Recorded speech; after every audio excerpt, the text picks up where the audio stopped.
또 제가 우리 국민의힘의 분위기가 하루가 다르게 급변하고 있어요. 제가 또 여러 언론인들과도 늘상 소통을 하고 있고 여러 정보 교류를 하고 있는데 저희 지금 또 썸네일에 우리가 달아놓은 것처럼 언론사들 기류도 하루가 다르게 달라지고 있습니다.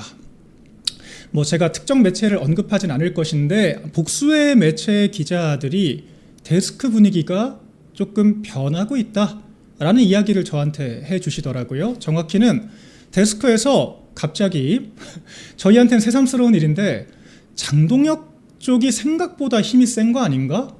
장동혁 쪽이 생각보다 좀 세력이 있어 보이는데? 이런 이야기를 하면서 이제는 좀 비례적으로 실어줘야 되는 거 아닌가라고 하는 이야기. 이제는 좀 올림픽공원 중심으로 한 동정을 조금 더 기사에 많이 담아야 하는 거 아니냐는 이야기가 이제야 솔솔 나오고 있다라고 합니다. 우리 시청자 여러분들 보시기에는 좀 새삼스러운 이야기죠. 재래식 미디어들이 얼마나 참 시대에 뒤떨어져 있고 정보가 뒤떨어져 있는지 적나라하게 지금 보여주는 분위기들인데요. 그럼에도 불구하고 우리가 또 필요하다면 재집권을 위해서 같이 갈 수 있는 매체들은 같이 가야겠죠. 그래서 이제 조금씩은 장동혁 당대표 중심으로 여러분 아마 지금 직접 느끼고 계실 거예요. 재래식 미디어들 요새 보도 양태들을 보면요, 과거처럼 대놓고 지도부를 억까하는 그런 기사들은 많이 줄어들었습니다. 그리고 한동훈에 대해서도 막 무작정 정말 낯뜨거운 미화를 했던 그런 기사들이 점점 줄어들면서 보도량이 좀 비례가 되고 있죠. 그리고 어제 올림픽공원에도요, 많은 언론인들이 또 직접 찾았습니다. 찾아서 이 지도부와 의원들의 동정에 대해서 취재를 했고, 우리 또 최수진 의원이 또 주관을 했던 우리 올림픽공원 청년들 직접 목소리를 듣는 간담회들도 큰 역할을 했던 것 같아요. 이게 실제 이 재래식 미디어들이 바라보는 것과 달리 우리 청년들, 우리 보수 진영의 국민의힘 이제 우파 진영의 지지자들이 얼마나 이 구태 기득권 의원들을 경멸하고 있는지, 대안과 미래, 대책 없는 미래 같은 집단들 얼마나 기득권 구태 세력으로 정해 내리고 있는지, 그 와중에 유일하게 함께 싸워주는 장동혁 당대표에 대해서 얼마나 큰 지지를 보여주고 있는지 이제야 좀 알아가는 단계라고 합니다. 또 그 결과가 한동훈 씨의 첫 이 보안사건 폐지 토론회에서도 드러났죠. 제가 어제 비유 드린 것처럼 당선되자마자 한 거라고는 열심히 공부 모임 찾아다니고 개파 모임 찾아다니고 토론회 다니면서 남의 결혼식 축의금 열심히 내고 다녔는데 정작 한동훈 씨가 결혼식 연다, 첫 토론회 연다라고 하니까 민주당은 한 명도 안 오고 국민의힘에서도 김기현 의원 정도 좀 정치적인 수가 보이는 그런 정도를 제외하면 그냥 딱 창당 멤버 하면은 딱 맞을 정도의 친한동훈계 의원들만 자리를 했다라고 하는 거. 한동훈 씨가 참 고쳐쓰기 어려운 사람이라는 거 이제는 언론들도 눈치를 못 챌 수가 없겠죠. 점점 더 장동혁 당대표의 공간을 늘려나가면서 저희가 앞으로 우리 우파 진영의 재편을 위해서 정말 제대로 된 우리 보수 우파들 중심으로 새롭게 재편된 국민의힘을 중심으로 해서 제대로 싸우는 모습 저희가 보여드려야겠다라고 하는 소식으로 오늘 문을 열겠습니다. 네, 그 와중에 아직까지도 이 철부지 같은 소리 하는 몇몇 언론들이 있죠. 이제 중앙일보는 조금 빠지는 분위기인데 회사 사정도 그렇고요. 조선일보와 동아일보는 여전히 참 우리 할아버지들 넋두리 하는 것 같은 그런 사설들을 매일같이 쏟아내고 있습니다. 조선일보도 오늘 이런 사설을 내놨어요. 배신자들은 찍히면 공천 못 받는다. 강성 지지자들에게 포로가 된 여야라고 헤드라인을 달았습니다. 근데 이게 기사화까지 되어야 할 내용인가요? 이건 정당의 문제가 아니라 조직의 문제 아닌가요? 제가 누차 말씀드리죠. 조직을 무너뜨릴 작정으로 먹던 우물에 침 뱉는 걸로 모자라서 먹던 우물에 독극물까지 타는 사람들, 홍장원 같은 사람들 여러분들 보시죠? 박지원 국정원장 땐 박지원한테 인사청탁하다가 윤석열 정권 바뀌니까 윤석열 정권의 아첨에서 또 차장하다가 윤석열 정권 계엄 터지고 나니까 이상한 지렁이 같은 메모지, 조작된 메모지 가져와서 가짜 증언했다가 본인이 지금 기소될 위기에 처해 있다라고 하는 홍장원 씨. 이런 사람들, 한동훈 같은 사람들, 그럼 이런 사람들이 우대받으면 그 조직이 정상적으로 바로 서겠습니까? 조선일보는 조선일보에 일하다가 다른 회사로 조선일보 기밀 팔아가지고 홀라당 넘어간 직원 있다고 하면 그 직원 용서하고 바로 고쳐 쓰겠습니까? 고쳐 쓰는 걸 넘어서 승진시킬 거예요? 조직을 배반하고 정권을 배반하고 등진 사람들한테 그런 비대위원장 만들어주고 당대표 만들어주는 게 정상적인 조직인가요? 이런 말 같지도 않은 헤드라인 다는 것부터가 참 여전히 함량미달의 주장을 하고 있다 생각이 되는데, 이런 비슷한 논조를 동아일보도 똑같이 오늘 보도를 했습니다. 동아일보 보도가 늘상 제가 말씀드리죠.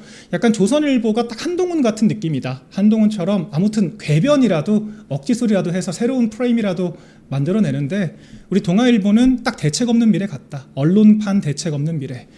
대안도 대책도 없이 그저 반대를 위한 반대만 하고 지식도 없는 상태에서 그저 훈수만 두고 사퇴해라 고사만 지내면서 연판장 하나 합의해서 못 올리는 딱 그런 대책 없는 미래 언론판 동아일보에서 오늘 또 사설을 냈는데, 이건 또 좀 제가 내용을 보면서 좀 낱낱이 이야기를 드리려고 합니다. 이런 당대표 제도를 그대로 둬도 되냐? 라고 하는 이런 제목인데요. 요지는 그런 겁니다. 장동혁 당대표가 지방선거 패배했는데도 불구하고 강성층들을 앞세워서 버티기를 하고 있다. 버티기를 하고 있는데 이러니까 당대표 폐지 얘기까지 나오는 거 아니냐. 일단 이런 얘기들이에요. 제가 일단 여러 가지 조금 의구심을 제기를 하고 싶은데, 일단 동아일보, 조선일보는 국민의힘 지지율 15%라고 선동했던 것부터 좀 사과를 하셔야 되지 않나요? 지방선거를 패배했다라고 이야기하기 전에 조선일보, 동아일보 앞장서서 NBS 지지율 15% 나왔다 그러면서 국민의힘이 15대 2로 대패할 거라고 선동했던 거, 이거부터 사과를 하고 나서 패배가 어쩌고 해야 앞뒤가 맞지 않습니까? 조선일보, 동아일보가 15대 2 한다고 했는데 장동 당대표께서 4개를 가져왔어요. 서울 포함해서. 그렇다 그러면 우리가 정말 열악한 환경에서 선방을 했다라고 인정을 하든가, 여론조사 틀렸다고 인정을 하든가, 아니면은 여론조사는 맞았는데 우리가 거짓말했다라고 인정을 하든가, 그지 않습니까? 지방선거를 졌다라고 마음대로 전제를 하고 왜 안 물러나냐라고 이야기하는 것도 굉장히 황당하고, 저희가 기초단체장으로도 비교를 드렸죠. 성남, 용인 같은 광역단체 수준의 50만 인구가 넘는 광역 기초단체들 저희가 대거 확보를 했고, 전체 220여 개 기초단체장 중에 국민의힘이 100여 개를 확보함에 따라서 기존에 있었던 정권 초 다른 정당의 여야 할 것 없이 지방선거보다 훨씬 선방을 한 것이 팩트다라고 저희가 짚어드렸습니다. 언론사들의 지지율 선동에도 불구하고 객관적 데이터로서 선방을 했다라고 하는 게 드러나는데, 일단 억지를 쓰는 거는 둘째 치자고요. 그러면서 제왕적 당대표라고 이야기를 해요. 최고위원들이 동시사퇴를 안 하면 무너지지 않기 때문에 오히려 막 정적 제거를 위한 수단으로 당권을 이용을 하고 막강한 공천권을 틀어주고 있다.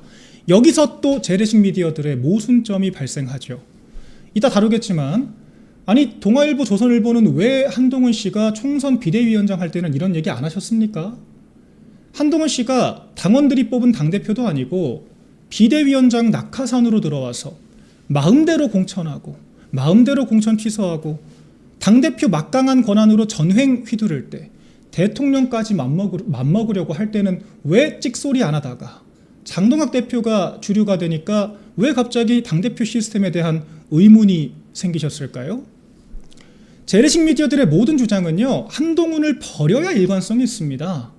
한동훈이 주류일 때는 한마디를 안 했던 그 모순 때문에 전혀 지금 설득력이 없다고요. 자, 그리고 이게 제왕적 당대표라고 하는 것도 말이 안 맞습니다. 기본적으로 민주당이 우리 당보다 훨씬 제왕적이에요. 여러분, 민주당에서 윤리감찰원에서 징계 절차 개시한다고 기사 한 줄 나오는 거 보셨습니까? 민주당의 윤리위 심사 대상이 우리 당처럼 이렇게 발악을 하면서 윤리위 자체를 공격을 하면서 명단 까발려 공격하면서 반항하는 거 보셨습니까? 당대표가 제왕적이면 언감생심 이게 가능하겠습니까? 오히려 민주당은요, 당대표의 권위에 대한 규정 자체가 존재하지 않습니다. 우리 당은 선출직 최고위원 4명 사퇴하면 당대표가 자동 권위되는 규정이 존재하죠. 당원 소환제도 존재를 합니다. 그런데 민주당은 당대표가 최고위원을 2명을 지명을 하기 때문에 당대표가 정말 막강한 권력을 가지고 있어요. 그러니까 민주당은 당대표를 존중하기 때문도 있지만 시스템상으로도 당대표가 거리되기가 어렵기 때문에 우리 당보다 임기를 지키는 경우가 많은 겁니다. 왜 그런 민주당에는 얘기 안 하고 엉뚱하게 우리 당 얘기를 하면서 물타기를 합니까? 뭐가 제왕적인가요? 제왕적 당대표라서 우리가 10년 동안 임기를 지킨 당대표가 한 명도 없습니까? 오히려 당원들이 뽑은 당대표 사사건건 무시해 왔기 때문에 이런 사태가 벌어지는 거 아닌가요? 그리고요, 같은 강성이라도 우리 당과 민주당이 같습니까? 여러분들 강성이란 표현 자체를 전 동의하지 않지만 민주당은 정말 강성 맞죠. 그러니까 민주당은 당원들의 의사 따라서 지금 집권을 하고도 정책 방향성 하나 능동적으로 못 정하잖아요. 그리고요, 아니 당원들을 정말 강성이라고 생각하고 당원들이 진짜 무서우면은 감히 당대표 폐지 같은 이야기 할 수 있습니까? 여러분들 민주당에서 당대표 폐지 이야기하는 국회의원 보신 적 있습니까? 정말 당원들이 무서우면 그런 말을 못 꺼내야 정상이죠. 입만 열면 당원 멸시, 당원들은 한 줌이다, 멍청한 극우들이다. 이거 김종혁 씨가 다 했던 이야기들입니다. 우리 당의 송석준 의원 같은 분들, 우리 당원들이 아직 국민의 사랑을 받을 준비가 안 돼 있다. 당원들을 철저히 국민들과 마치 적대적인 대결 구도에 있는 것처럼 깔아보면서 주호영 의원 인터뷰에서 당원들은 한 줌이다, 당원들은 일부에 불과하다, 이런 이야기 막 하잖아요. 윤상현 의원 당대표 폐지, 아니 우리 당원들이 진짜 강성이고 무서우면 어떻게 이런 얘기를 합니까? 민주당은요 정말 강성화가 돼 있기 때문에 감히 그런 이야기를 못하고 훨씬 우리 당보다 제왕적 당대표로서 거리 규정조차 작동을 못하는 형태지만 그런 얘기 안 해요. 왜 우리 당에만 갑자기 이런 얘기를 하면서 당대표 폐지 타령을 갑자기 꺼냅니까? 그러니까 우리가 순수하지 않다. 재래식 미디어들이 기득권에 줄 서서 권영진 멱살잡이에는 제대로 된 얘기도 목소리도 안 내면서 당대표를 향해서만 공격하는 엽기적인 행태를 벌이고 있다라고 제가 지적을 드리는 거죠. 여러분들 지금 재래식 미디어가 얼마나 엽기적이냐면요, 언론은 늘 새로운 거를 탐구합니다. 새로움을 조명하려고 하고. 지금 뭐가 새롭습니까? 저는 올림픽공원의 장동혁 대표의 모습이 정말 새롭습니다. 그렇지 않습니까? 지금까지 어떤 정치인이 그렇게 정말 시민들의 한 명으로, 정치인으로서가 아니라 시혜적으로가 아니라 정말 여러 시민들 중에 한 명으로서 그렇게 시민들 틈바구니에 녹아든 정치인이 과거 역대 보수 정치인 중에 있었습니까? 우리 당에서 우파 대표라고 하면요, 국민의힘 대표라고 하면요, 딱 김무성 같은 사람들이 떠올랐어요. 늘 청년들에게 가르치려고 하고 좋은 경험이라고 생각해야지 어쩔 수가 없다, 노룩 패스 같은 거 하면서 정말 대중 정서에 멀어져 있던 것들이 국민의힘의 당대표였습니다. 근데 지금 얼마나 놀랍고 새로운 장면이에요. 국민의힘 제1야당 그 보수 정당의 당대표라고 하는 사람이 누구보다 시민들의 한가운데 있다라고 하는 거, 시민들과 너무 자연스럽게 어우러져 있지 않습니까? 함께 공감하고. 그럼 언론들이 이걸 조명해야죠. 제1야당의 새로운 초식이다, 국민의힘이 청년들과 교감하기 시작했다, 국민의힘이 지지받지 못했던 중수청의 지지를 받고 있다, 이런 보도를 해야 정상이죠. 그리고 누구를 비판해야 됩니까? 이 선관위 사태가 일파만파 커지는 와중에 원내대표 멱살이나 잡고 있는 권영진 같은 사람들 구태 기득권이라고 비판을 해야 그게 언론 아닌가요? 언론인분들 반박할 말 있습니까? 언론이 뭡니까? 기성세대 기득권의 것들을 비판하고 새로움을 조명하고 새로운 것들을 국민들께 전해야 언론이잖아요. 근데 우리 언론들은요, 정치 30년도 넘게 한 오세훈 시장을 소장파 대장인 것처럼 얘기를 하면서 30대 당직자 나가라고 얘기를 하고요. 그리고 저 중진급들, 우리 진짜 고1대로 고인 원로분들 모셔와가지고 1.5선 당대표 물러나게 해야 된다, 그런 이야기 하고 있습니다. 원내대표 멱살 잡고 에어컨 바람 쌩쌩 쐬면서 공부 모임, 소장파 모임, 자기들끼리 개파 모임하고 토론회 왔다 갔다 하면서 기득권 정치하는 국회의원들 소장파라고 포장을 하면서 국민들과 함께 소통하는, 공감하는 당대표를 공격을 하고 있다고요. 이게 지금 재래식 미디어들의 현실입니다. 그러니까 재래식 미디어들이 진실을 보도하지 않고 제대로 된 정보를 취재해서 전달하지 않고 기득권 중에 한 명이 돼서 플레이어로 뛰고 있다라고 하는 비판을 피하기가 어려운 겁니다. 이런 기사를 쓰고 싶었다면 한동훈 때 썼어야죠. 한동훈이 공천권 가지고 막장짓거리 할 때 썼어야죠. 이런 시대 변화를 못 읽고 있다면 더 심각한 문제입니다. 이건 정말 신문의 종말이 아니라 언론의 종말이다. 이렇게 우리 당원 지지자들의 마음을 모를 수가 있는가? 어떻게 그러면서 언론을 참칭할 수가 있습니까? 이런 생각이 들고요. 또 우리 김준일 기자 좀 공부를 좀 더 하세요. 이미 정점식 원내대표께서 무슨 정당 보조금 얘기를 한번 하셨죠. 정당 보조금 받는 정당이니까 우리가 당비로만 운영되는 게 아니니까 당심보다 민심을 늘려야 돼요 라고 얘기를 했다가 제가 그때도 계속 설명을 드렸잖아요. 아예 정당 보조금이라고 하는 것은 정당이 국민들께 매력적인 후보들을 내놓고 선택을 받으면 얼마나 많은 선택을 받았는지에 따라서 입법활동, 정당활동을 보조하기 위해서 주는 돈이지, 우리가 돈 주니까 말 잘 들어, 그런 관치용 지원금이 아니라고 제가 말씀을 드렸습니다. 그런 식의 논리라면요, 정부한테 감세 혜택 받거나 정부 지원금 받거나 보조금 받는 기업들, 시민단체들 전부 다 국가 앞에 조아려야 돼요. 지금 조선일보, 동아일보가 하는 것처럼 정부 광고 받으니까 권력에 대한 견제는 안 하면서 야당 대표만 잡돌이 해야 된다고요. 그게 정의롭고 그게 맞는 방향입니까? 그게 맞는 정당인가요? 국가가 보조금 주니까 당원들 무시하고 실체도 없는 여론조사에 보여지는 민심을 쫓아야 한다? 누가 이런 식으로 정당 정치를 가르쳤습니까 대체? 요새 기자들은 정치 기본도 공부 안 하고 기자합니까? 정말 처참한 인식이다 이렇게 말씀드리고요.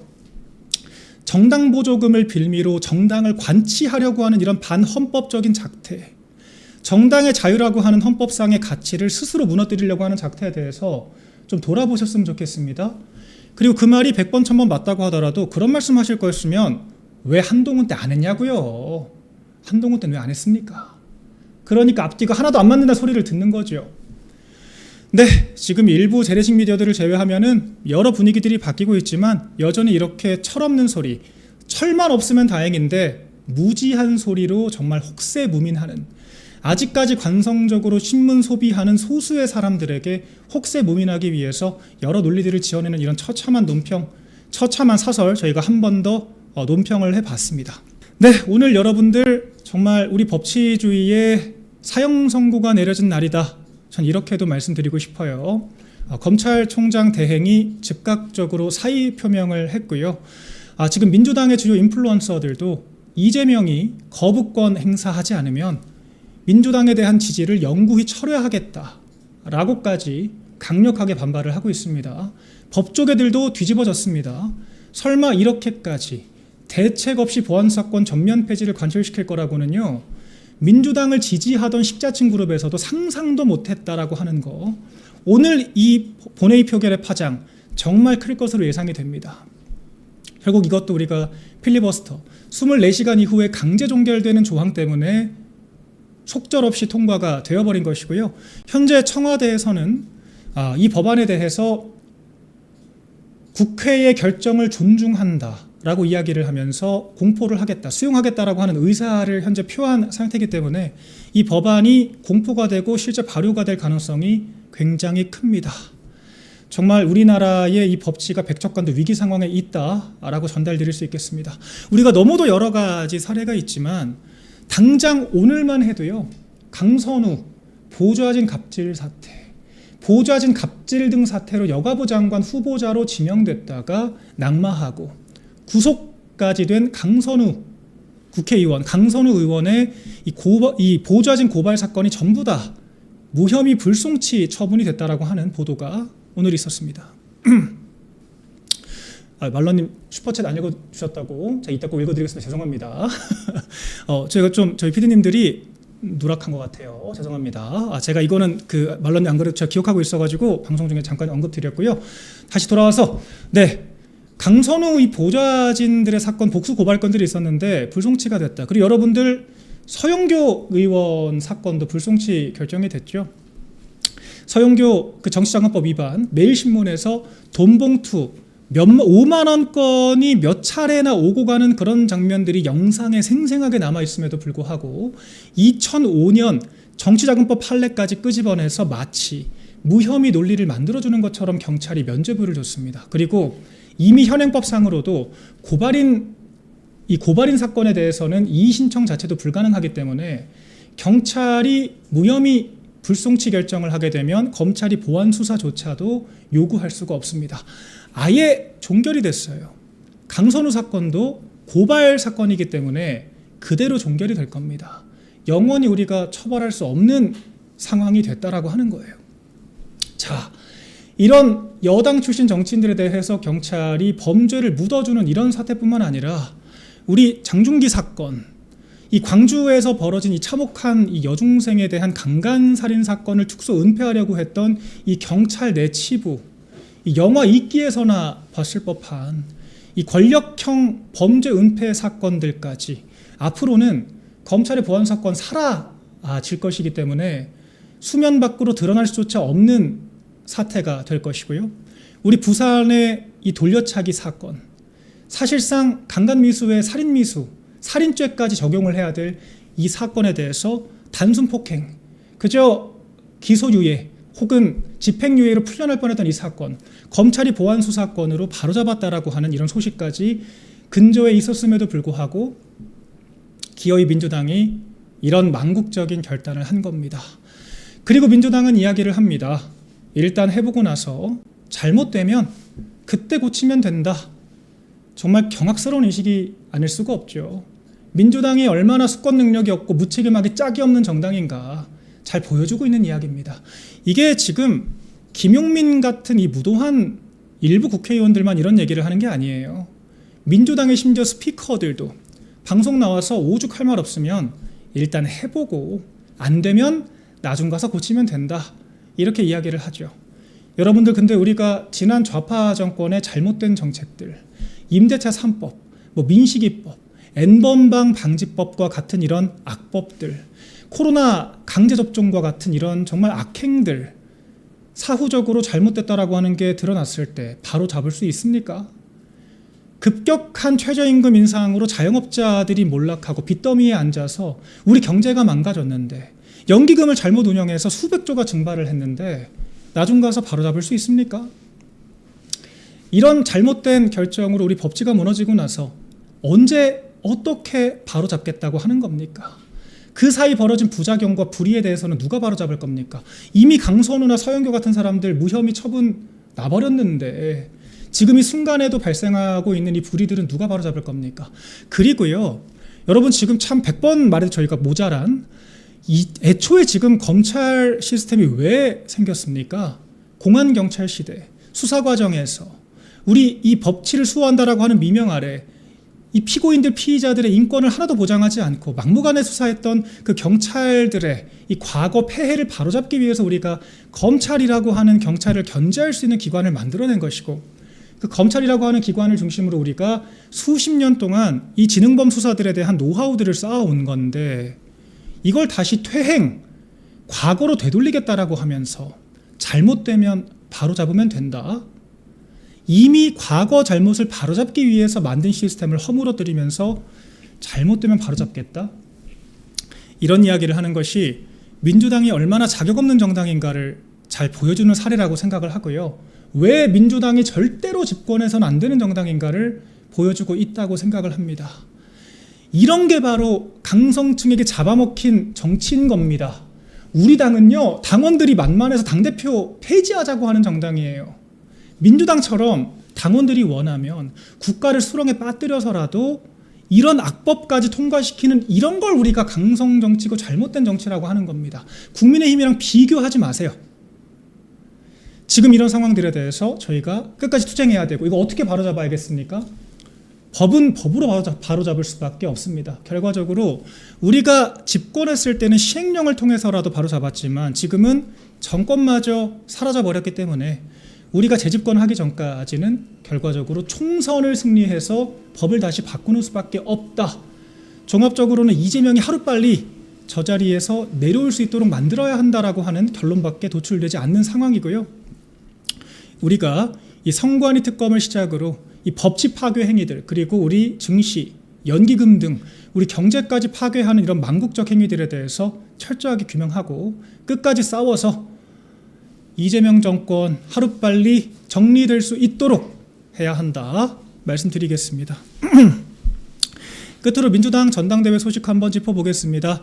제가 또 어제 민주당 전당대회 관련해서 오늘 또 추가적으로 취재를 해보니 일단은 오세훈 시장에 대해서는 대법원 유죄가 확실하다라고 하는 평가들이 많습니다. 우리 입장에서는 굉장히 유감스러운 상황입니다만 오세훈 시장 재판 결과에 대해서는요, 이 판결문에 대해서 법조 기자들, 법조인들 그리고 여야 정치권 할 것 없이 판결문이 너무 촘촘하다라고 하는 의견이 지금 중론인 것 같습니다. 그래서 현재 친명 그룹들은 설령 정청래가 당대표가 된다고 하더라도 내년에 오세훈 시장이 거리가 되면 보궐선거가 열릴 것이고 그 선거에서 국민의힘이 이기게 된다면 이 말을 바꾸면 친명 그룹들이 공천권 뺏기게 되면 국민의힘을 이기게 만들어서라도 서울시장 패배 책임을 뒤집어 씌워서 정청래를 끌어내리겠다라고 하는 이야기까지 현재 나오고 있다. 이런 말씀 제가 전해드렸죠. 그래서 지금 전당대회는 1차전에 불과하고 차기 서울시장 선거가 또 하나의 화약고 분수령이 돼서 민주당의 2차전이 벌어질 수 있다라고 하는 이런 소식을 전해드렸습니다. 그런 분위기 속에서 지금 실제로 민주당이 그와 같은 정말 최악의 무리수를 둘 수밖에 없는 상황들 점점 다가오고 있는 것으로 보여지죠. 김민석 후보에 대한 또 하나의 또 네거티브가 터졌습니다. 우리가 유승민, 한동훈 같은 사람들에 대해서 배신자로 기억하고 평생 유승민 의원에 대해서 아직까지도 우리가 기회를 주겠다는 전혀 움직임이 있을 수가 없죠. 그 기억이 잊혀질 수가 없습니다. 정권을 고꾸라뜨린 사건이기 때문에 그렇습니다. 한동훈 씨도 마찬가지일 것이고 김민석 후보가 민주당에서 딱 그런 지금 처지다라고 하는 거죠. 그 과거 좀 트리거가 됐던 발언들이 김민석 후보는 저도 몰랐는데 노무현 전 대통령에 대해서 죽여버리겠다고 말했다는 보도까지 있었다고 하더라고요.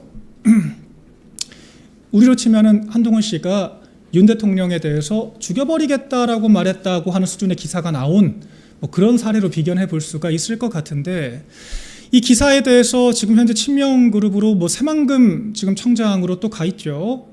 민주당에서 흑석 김의겸으로 유명했다가 민주당 대변인으로 사사건건 똥볼만 차다가 이제 공천은 못 받고 현재 정권 바뀌니까 새만금 청장으로 뻔뻔스럽게 기관장으로 가 있는 김의겸 전 의원이 오늘 또 증언을 했습니다.